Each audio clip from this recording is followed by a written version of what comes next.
Have you ever walked away from an argument feeling defeated, even when you said everything you needed to say? You feel that knot in your throat, that sense that every word you spoke just pushed you further away from your own power. Maybe you're surrounded by people who are loud, people who interrupt, who mock, who fill every room with an arrogance they call confidence. And maybe, just maybe, you've started to believe them. You believe that staying quiet is weak, that not fighting back is surrender. But what if I told you that's a lie, a carefully constructed illusion? What if I told you that real power, true strength, isn't found in words, but in their absence? Today, we're not just talking, we're unlearning. We're going to look at the world through the eyes of one of history's most radical thinkers, Friedrich Nietzsche. And you're going to discover that your silence isn't a weakness, it's your most powerful weapon. So why do we do it? Why do we feel that burning need to respond, to correct someone, to prove that we are right? It's because we've been taught that every conversation is a battle, a fight for the truth. And if we stay silent, we're letting the other side win. But Nietzsche saw this for what it really is, a symptom of our deepest insecurity, the fear of looking weak, and behind that fear, the ego. A fragile ego that can't stand being questioned. It turns every disagreement into a personal attack, every conversation into a battlefield. Nietzsche said that most people who argue aren't seeking truth, they're seeking power.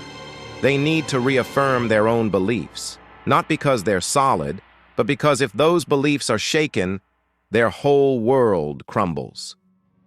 So when you feel that urge to justify yourself, to prove your point, you've already stepped onto their battlefield. You're playing their game, and in their game, you've already lost. The simple need to justify your position shows you're trapped by the desire to be accepted, to be validated. Nietzsche called this the herd morality.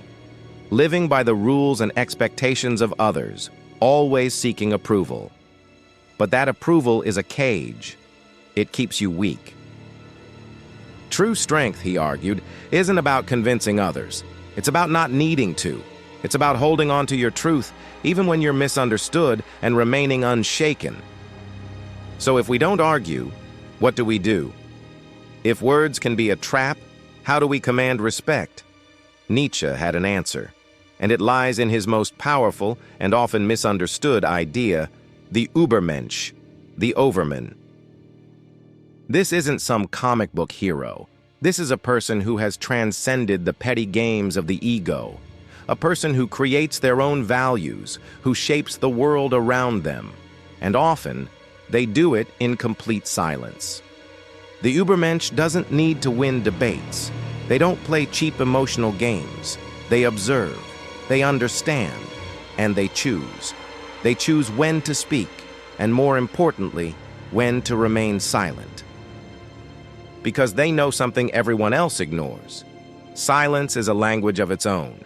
It doesn't try to convince, it imposes presence. While others are shouting to be heard, the Übermensch commands respect with a steady gaze. While others are desperately explaining themselves, they observe, and their calm reveals the other person's weakness. This silence isn't passive. It's a fortress. It's absolute control. Every word you speak is a move you reveal on the chessboard. Every emotional reaction is a weakness you expose. The one who masters silence keeps their pieces hidden. Their presence alone becomes unsettling. It forces others to confront their own noise, their own insecurity. In a world full of noise, the one who masters silence is king. So what is it about silence that's so unnerving for people? When you choose not to react in an argument, you're doing something profound. You're holding up a mirror, and most people can't stand what they see. They aren't just talking to express themselves. They're talking to protect themselves, to convince themselves, to hide the gap between who they are and who they pretend to be. When you go silent, their mask falls off. Psychology tells us that in a confrontation, the human brain perceives unexpected silence as a form of judgment. it triggers anxiety. The other person's mind starts racing. Are they judging me? Do they know I'm bluffing? Did they see my insecurity? They start projecting their own fears onto you. Your silence becomes an invisible blade, cutting right through their fragile confidence. This is especially devastating for manipulators who feed on emotional reactions. They need you to react to stay in control. When you give them nothing, you break their cycle. They panic. They lose their balance. They expose themselves. This takes strength. It's uncomfortable for them, and it can be uncomfortable for you. It goes against every instinct to fight back. But that is precisely why it is so powerful. It demands self-mastery, and mastery is true power. Okay? You understand the theory. Now let's make it practical. Let's turn your silence from a shield into a sword. The first step is the hardest. You must be silent when every fiber of your being is screaming for you to respond. That desire to justify yourself? That's the poison. Every time you give in, you prove you're still playing their game. You have to kill that need for their approval. You owe them nothing. Second, become a hunter. While they talk, you don't just wait for your turn. You listen. You listen for the fears between their words, the insecurities they disguise as arrogance. You observe and gather intelligence. Third, use the power of the pause. Learn to let the silence hang in the air. It creates tension, and tension is power. That discomfort they feel is their own self-doubt creeping in. A steady, silent gaze can be more devastating than any 10-minute speech. And fourth, become unpredictable. When you master silence, people don't know what to expect from you. They can't read you or manipulate you. They start to become cautious around you. You are no longer reacting to them. They are now reacting to your silence. The entire dynamic of power has just shifted. But there's a dark side to this, a trap you might already be in. There's a difference between the strategic silence of a warrior and the beaten-down silence of a slave.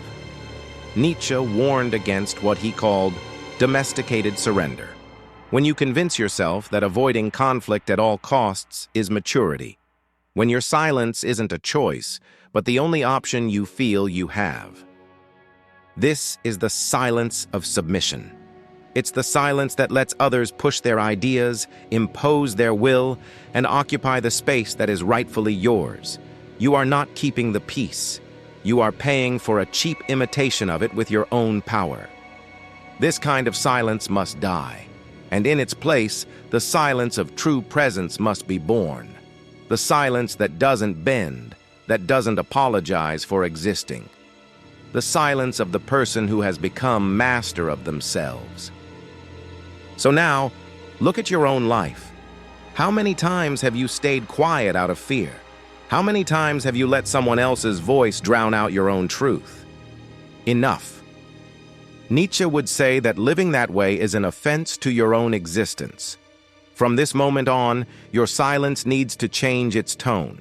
It needs to become an invisible declaration of your strength, an affirmation of who you are. This requires courage. Do you have that courage?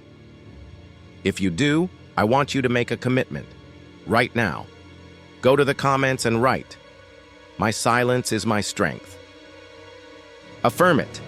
Not for me, but for you. Let this be the moment everything changes. And don't stop here.